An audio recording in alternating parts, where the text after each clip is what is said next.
ఇప్పటికీ కూడా మేము స్టాండ్ అయి ఉన్నాం. కల్తీ నెయ్యి ఉంది, కల్తీ నెయ్యి అయితే లడ్డూ ప్రసాదంలోని కల్తీ నెయ్యి చేర్చారు, కల్తీ నెయ్యితో ప్రసాదం తయారు చేయబడింది. దాని గురించి అని ముఖ్యమంత్రి హోదాలో ఉన్న చంద్రబాబు నాయుడు గారు కానీ, ఉప ముఖ్యమంత్రి హోదాలో ఉన్న పవన్ కళ్యాణ్ గారు కానీ, లోకేష్ బాబు గారు కానీ మేమందరం మాట్లాడుతున్న ఈ నేపథ్యంలో దాని గురించి మాట్లాడండి అంటే, దాని గురించి మాట్లాడకుండా నేను మెట్లు ఎక్కుతాను, ఏంటది దర్శనానికి వెళ్తాను అని చెప్పి డైవర్ట్ చేయడానికి ప్రయత్నం చేసింది నువ్వు. ఈరోజు మళ్ళీ తిరిగి డైవర్షన్ పాలిటిక్స్ అని చెప్పి మా మీద మాట్లాడే పరిస్థితి కనిపిస్తూ ఉంది. ఈ నేపథ్యంలో ఒక గోల్డెన్ వర్డ్ వచ్చింది నిజంగా, లడ్డు నాణ్యత అట, లడ్డు టేస్ట్ అట. అరే నాకు అర్థం కాంది, జగన్మోహన్ రెడ్డి ఏ రోజైనా లడ్డు టేస్ట్ చేశారా? తిరుమల తిరుపతి దేవస్థానం ప్రసాదం లడ్డూని ఆశీర్వాదానికి అక్షతలు వేస్తేనే 10 సార్లు దూకున్నాడు, అక్షంతలన్నీ అయిపోయినంత వరకు. ప్రతి టీవీ వాళ్ళు కూడా చూపించారు. అది ఎక్కడ? మండపంలోనే. ఎక్కడ ఆశీర్వాదం ఇచ్చిన ఆ మండపంలోనే. ఇంకా సాల్వ్ అయ్యక ముందే అక్షంతలు వేసిన దానికి, ఆ పంతులు అక్షంతలు వేసిన దానికి మనమైతే ఆ అక్షంతలు ఎప్పుడు ఉంటాయా, ఉంటే బాగున్ను, రోజంతా ఉంటే బాగున్ను, ఆశీర్వచనం అనుకొని మనం చక్కగా బయటకు వస్తాం. అక్కడే 10 సార్లు దువ్వాడు ఆ క్రాఫ్ని. దువ్వేసి తీసేసినోడు ప్రసాదం గురించి మాట్లాడుతున్నాడు. తప్పిసారి ఎవరైనా ప్రసాదం ఇస్తే టిష్యూ పేపర్లో చుట్టూ పక్కకి పెట్టే వీళ్ళు లడ్డు నాణ్యత గురించి, టేస్ట్ గురించి ఈయన చెప్పడం, మేం వినడం, అది మా దౌర్భాగ్యం. ఇటువంటి పరిస్థితుల్లోని మాట్లాడి ఈయన లడ్డు టేస్ట్ గురించి, అరే ఈ లడ్డు టేస్ట్ ఎక్కడ మనకి ప్రాబ్లం వచ్చింది అని చెప్పి ఆ రోజే జూన్ నెలలోని 12, 20, 25 తారీఖులు, జూన్ 4న వచ్చిన లారీల్లో 4 సంబంధించి నెయ్యి ట్యాంకర్లని ముందు యూజ్ చేశారు.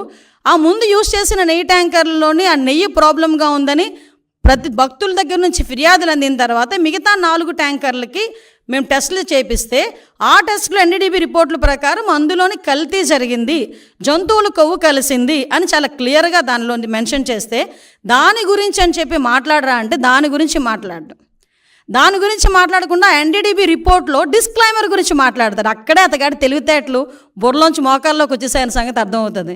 అరే డిస్క్లైమర్ అన్నది ప్రతి దానికి కామన్. అది నువ్వు తలనొప్పి డోలో ట్యాబ్లెట్ వేసుకున్నా కూడా డిస్క్లైమర్ ఉంటుంది, తెలుసా నీకు? ఒక ఏంటది, మనం ఎల్ఐసికి సంబంధించి ఏదైనా మనం ప్రీమియం ఏదైనా పెట్టుకున్నాం అనుకోండి, దాంట్లో కూడా కింద డిస్క్లైమర్ ఉంటుంది. నువ్వు ఎక్కడికి వెళ్ళి ఏ వస్తువు కొన్నా కూడా డిస్క్లైమర్ ఉంటుంది. ఆ డిస్క్లైమర్లో నాడేదో రాశాడని చెప్పేసి దాని గురించి మాట్లాడుతున్నాం. వీళ్ళు జరిగిన తప్పుని కప్పిపుచ్చుకునే ప్రయత్నం చేస్తున్నారు తప్పించి, జరిగిపోయిన తప్పుని జరిగిందని ఒప్పుకోవడం కానీ, దానికి క్షమాపణలు కోరడం కానీ జరగట్లే, అది కనిపించట్లే. ఆవిడ అనకూడదు కానీ స్పీకర్ పొజిషన్లో ఏం మాట్లాడతాడండి? ఆవట పామాయిలు ఈ సంబంధించిన ఆయిల్ ఫుడ్ ఎక్కువ తినేసిందంట, అందుకని ఆ వచ్చిన పాల్లోని అందులోకి వచ్చిన నెయ్యిలోని కూడా కొవ్వు కలిసిందట. ద గ్రేట్ జనరల్ సెక్రటరీ, అతను పెద్ద లాయరు, అతగాడు మాట్లాడతాడు పంది కొవ్వు రేట్ల గురించి మాట్లాడతాడు. అంటే వీళ్ళ తాలూకా స్థాయి, వీళ్ళ తాలూకా ఆలోచన పరిజ్ఞానం ఎలా ఉందో ఆలోచించండి. అంత కాస్ట్లీ పంది కొవ్వట ఈ నెయ్యిలో కలిపేస్తారా అని అడిగాడు. అంటే అతగాడి తాలూకా తెలివితేటలు ఇలాంటి వాడిని పెట్టుకుని చేశారు. దీవన్నిటికీ కూడా సిట్ ఏర్పాటు చేస్తే, సిట్ కూడా సొంత మనుషులతో చేయించారు సిట్ అన్నాడు. లేకపోతే సాక్షి ఉద్యోగస్తులతో ఏమంటారా? సాక్షి ఉద్యోగస్తులతో వేసేది సిట్ కాదయా, ప్రభుత్వ ఉద్యోగస్తులతో వేసేది సిట్. ఈ అధికారులందరూ కూడా నీవు పనిచేసినప్పుడు, నువ్వు ముఖ్యమంత్రి ఉన్నప్పుడు కూడా పనిచేసిన వాళ్ళే. ప్రభుత్వ ఉద్యోగులు, పోలీస్ డిపార్ట్మెంట్ వాళ్ళు ఒక ఐజీ ర్యాంకర్ని సిట్ ఏర్పాటు చేసి, ఆ సిట్కి మీరు సిట్కి మొత్తం అంతా రెడీ చేసి దర్యాప్తు చేయండి అని చెప్తే, ఆ సిట్ మీద కూడా మీరు కామెంట్ చేస్తున్నారంటే మీరు తప్పుని కప్పిపుచ్చుకోవడానికి ఎంత ప్రయత్నం చేస్తున్నారు? మరి విజిలెన్స్ ఎంక్వైరీ వద్దు అని చెప్పి ఎందుకు కోర్టులకు వెళ్ళే పరిస్థితి వచ్చింది? అసలు యాక్చువల్గా ఈ తిరుమల తిరుపతి దేవస్థానం తాలూకా లడ్డు గురించి కూడా మాట్లాడకూడదు అని వీళ్ళు ఎక్కడో కూడా ఒక ఇది కూడా పెట్టారు, కేసు కూడా వేశారు. సుప్రీంకోర్టులో గ్యాగ్ ఆర్డర్ కోసం పిటిషన్ వేశారు వీళ్ళు.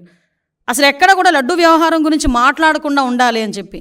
అంటే వీళ్ళు చేసిన పొరపాటు తెలిసిపోతుంది అని చెప్పి ఎంత దారుణంగా మాట్లాడుతున్నారో మనకు అర్థమవుతుంది. అరే మీకు డిక్లరేషన్ ఇస్తాము, డిక్లరేషన్ తీసుకొని మీరు వెళ్ళాలి, అందులో తప్పే ఉంది. ఎందుకు ఈరోజు మీరు తెలుసు, ప్రతి ఒక్క ప్రపంచం మొత్తానికి మీ ఫ్యామిలీ క్రిస్టియన్ ఫ్యామిలీ అనే సంగతి తెలుసు. నిజంగా మీకు వెంకటేశ్వర స్వామి మీద భక్తితోనే మీరు టెంపుల్కి వచ్చారు, భక్తితో నేను వచ్చాను అని చెప్పి ఒక సిగ్నేచర్ చేసి లోపలికి వెళ్ళడానికి మీకు వచ్చే ప్రాబ్లం ఏంటి? ఆ డిక్లరేషన్ మీద మీరు అంత రాద్ధాంతం చేయాల్సిన అవసరం ఏమొచ్చింది? ఆ డిక్లరేషన్ మీద సంతకం పెట్టడానికి ఇష్టం లేక గొడవలు సృష్టిస్తారట, టమోటాలు ఇసురుతారట, గుడ్లు ఇసురుతారట, అలాగట ఇలాగట అని ఆ ఎక్స్ చైర్మన్ కరుణాకర్ రెడ్డి వీళ్ళందరూ కూడా టీవీలో దగ్గరికి వచ్చి మాట్లాడటం. అంటే వాళ్ళే ఒకవేళ నిజంగా వచ్చినా వాళ్ళే అవి కూడా చేయించుకొని మన గులకరాయి టైపు కోడికెత్తి టైపు చేయించుకొని తిరిగి జనాల మీదకి వెళ్ళే పరిస్థితి కూడా ఉంటుంది. ఇవన్నీ అరే నువ్వు వెళ్ళవయ్యా, నువ్వు హైందవ సంప్రదాయాన్ని పరిరక్షించెళ్ళు, ఎందుకు ఈ మాట చెప్తున్నావంటే మీరు ఒకసారి అర్థం చేసుకుంటానండి. క్రిస్టియన్స్ కానీ హిందూస్ కానీ ముస్లిమ్స్ కానీ ఒక్కొక్కరికి ఒక్కొక్క పద్ధతి ఉంటుంది. ఇప్పుడు కడప దర్గాకి వెళ్తాం, హిందువులు ఎంతమంది అరట్లేదు కడప దర్గాకి వెళ్ళినప్పుడు ఆ గుడ్డ కట్టుకొని చక్కగా టోపీ పెట్టుకొని వెళ్ళరా?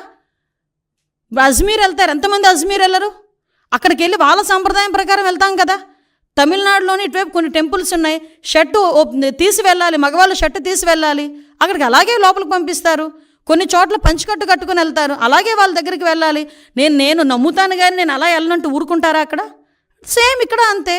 చర్చికి వెళ్తాము, మోకరిల్లించి ప్రార్థన చేయాలనుకుంటే మోకరిల్లించి ప్రార్థన చేస్తాము. అక్కడికి వెళ్ళిన తర్వాత నువ్వు గౌరవం ఉంటే అలాగే ఇక్కడ కూడా గౌరవించి ఒక డిక్లరేషన్ మీద సంతకం పెట్టి వెళ్ళవయ్యా అన్నాం. దానికి పెద్ద రాద్ధాంతం చేసి దానికి దళితుల్ని కనెక్ట్ చేశాడు. అంటే ఒక అతను చేసిన పొరపాటుని కులమతాల మధ్య విద్వేషాలు రెచ్చగొట్టడానికి ఏ రకంగా మాట్లాడుతున్నాడు. నాకే ఈ పరిస్థితి ఉంటే దళితులకి ఏ పరిస్థితి ఉంటే? అసలు దళితులు అన్న పదం నోట్లోంచి రావడానికి నీకు అర్హత లేదయ్యా. ఎందుకు చెప్తున్నానంటే ఇదే తిరుమల తిరుపతి దేవస్థానం బోర్డు మెంబర్ల గురించి మాట్లాడుతూ నువ్వు ఒక మాట మాట్లాడు. చాలామంది రికమెండేషన్స్తో వస్తారు, సీఎం గారు రికమెండేషన్లతో వస్తారు, చాలా ప్రాశస్తమైన కమిటీ అది, ఆ బోర్డు అది అని చెప్పావు. మరి ఆ బోర్డుని ఒక రకంగా చెప్పాలంటే భ్రష్టు పట్టించడానికి 50 మంది సలహా మండలిని ఎందుకు పెట్టావు? నీకు విషయం చెప్పనా? అఫ్కోర్స్ అది కోర్టు కొట్టేసింది కాబట్టి పోయారు, కానీ నువ్వు ఇచ్చిన బోర్డులో కూడా 6గురికి నేర చరిత్ర ఉందని సాక్షాత్తు హైకోర్టు బయట చెప్పింది. నీకు ఇంకో విషయం తెలుసా? నువ్వు ఇచ్చిన బోర్డులో ఒక్కడు కూడా దళితుడు లేడు. నువ్వు ఈరోజు దళితుల గురించి మాట్లాడుతున్నావు. నీకు ఆ రోజే నీ చేతులతోనే టీటీడీ బోర్డు మెంబర్లకి దళితులకి ఇవ్వాలన్న ఆలోచన కూడా నీకు రాలే. మళ్ళా పైగా ఈరోజు దళితుల గురించి మాట్లాడుతున్నావు. మా హయాంలో మా బాలవీరాంజనేయ స్వామి గారు, మా మంత్రి గారు ఆ రోజు బోర్డు మెంబరు. ఇంకో విషయం కూడా ఇక్కడ ప్రస్తావించాలి కాబట్టి ప్రస్తావిస్తున్నా. 2014-19 హయాంలో నేను ఎమ్మెల్యేగా ఉండేటప్పుడు గౌరవ ముఖ్యమంత్రి గారు చంద్రబాబు నాయుడు గారు నన్ను టీటీడీ బోర్డు మెంబర్ని చేస్తే ఆ రోజు నా మీద కావాలని నేను మాట్లాడిన మాటలను కట్ అండ్ పేస్ట్ చేసి ఆరోపణ చేశారు.